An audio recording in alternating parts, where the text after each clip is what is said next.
దాంట్లో చెప్తున్నారు. అసలు వేదం అంటే ఏమంటే ఆ మంత్రము, ఆ వేదంలో చెప్పినటువంటి మంత్రము ఏదో ఒక యజ్ఞంలో అది వినియోగించబడి ఉండవలే, లేకపోతే అది వేదమే కాదు, అది మంత్రమే కాదు. అందువల్ల అసలు వేదము యొక్క ముఖ్య ప్రయోజనం ఏంటంటే యజ్ఞంలో ఉపయోగించడమే దాని యొక్క ముఖ్య ప్రయోజనం. ఆ దీంట్లో వచ్చినప్పుడు 2 భాగాలుగా చేశారు వాళ్ళు. దీంట్లో మంత్ర భాగంని, బ్రాహ్మణ భాగం అని చెప్పి, మిగతా శాఖలో అంతా మంత్రం తనిగా ఉంటుంది, బ్రాహ్మణం తనిగా ఉంటుంది. కానీ మన తైత్రీయ శాఖలో ఏదో ఒక యాజ్యం ఉంటుంది. దీనివల్ల ఏమైందంటే ఆ మంత్ర బ్రాహ్మణం 2 తిత్రిపక్షులు రకాల విద్యని మంత్ర బ్రాహ్మణ మిశ్రమంగా ఇది ఉన్నది. అది ఒక విధంగా చెప్తే మన శాఖ యొక్క వైశిష్ట్యం అని కూడా చెప్పవచ్చు. ఇప్పుడు ఈ మొదటి కాండే ఏం చేస్తున్నారు, మొదటి కాండలో ఏమేముందంటే మొదటి కాండ మొదటి మంత్రంలో ఈ దశపూర్ణమాస మంత్రములు ఉన్నాయి. 2, 3, 4 బంధములలో సోమయాగానికి కావలసిన మంత్రములు పూర్తిగా ఉన్నాయి. అవతల ఇక్కడ ఆ దేవాసురాన్ని ఇక్కడ 5వ బంధం ఆరంభించిన నుండి మంత్రం బ్రాహ్మణం కొద్దిగా మిశ్రమమై వస్తున్నది. 5వ బంధంలో వచ్చినప్పుడు ఉదాధానం అని చెప్పి, అవతల ప్రభాసోపస్థానం, మహోపస్థానం అని చెప్పి ఇత్యాదులంటే కావలసిన మంత్రాలన్నీ, దానికి కావలసిన బ్రాహ్మణులు అన్నీ ఉన్నాయి. 6వ బంధంలో వచ్చినప్పుడు దశపూర్ణమాసానికి కావలసిన యజమాని చెప్పవలసిన ఆ యాజమాన మంత్రములు మొదటి 5 అనుభవాలు గురికి ఉన్నాయి. అవతల ఆ యథాభై సంవత్సరం అని అక్కడ నుండి బ్రాహ్మణం మొదలుపెట్టి ఈ దశపూర్ణమాస బ్రాహ్మణం నేను చెప్తూ వస్తుంది.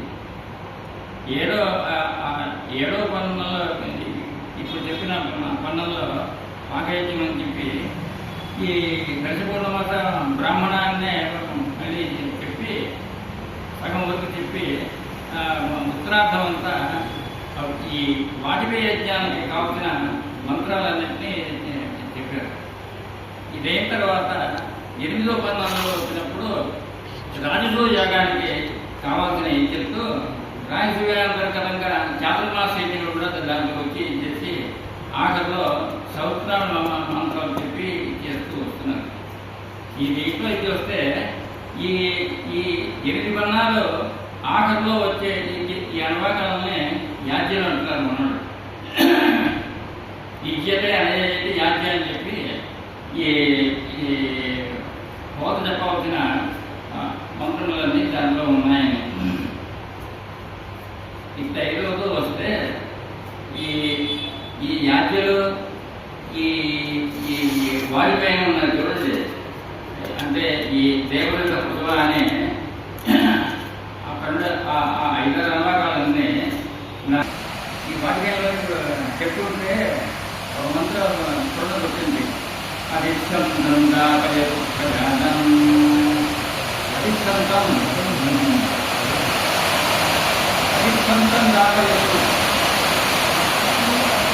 నా యజ్ఞానికి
అడిగారంట.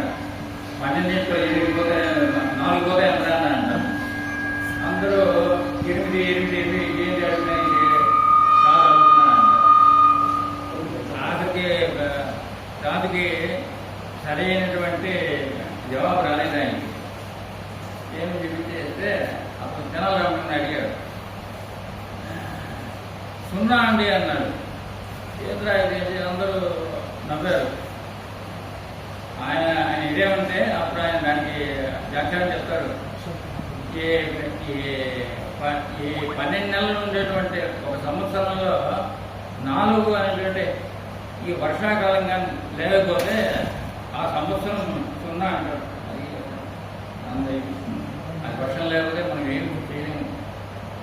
అంత ఇది దానికి. ఈ వాజ్పేయిని కూడా ఒక మంత్రంలో అది సందాపయతు అన్నహోమం చేస్తూ సతానహోమాన్ని యోగనే దాంట్లో మంత్రం ఇది. ఈ కృష్ణాన్ని ఉంటాడే వాడు కూడా మా యజ్ఞానికి వాడు డబ్బులు ఇచ్చేట్టుగా మమ్మల్ని అనుగ్రహించాయా అని భగవంతుని ప్రార్థిస్తాడు అక్కడ విఘ్నేశ్వరుని. అట్లా ఈ శతజయంతి ఉత్సవాన్ని కూడా కృష్ణాలను కూడా దీనికి సహకరించేట్టుగా ఉండాలని చెప్పి భగవంతుని ప్రార్థిస్తూ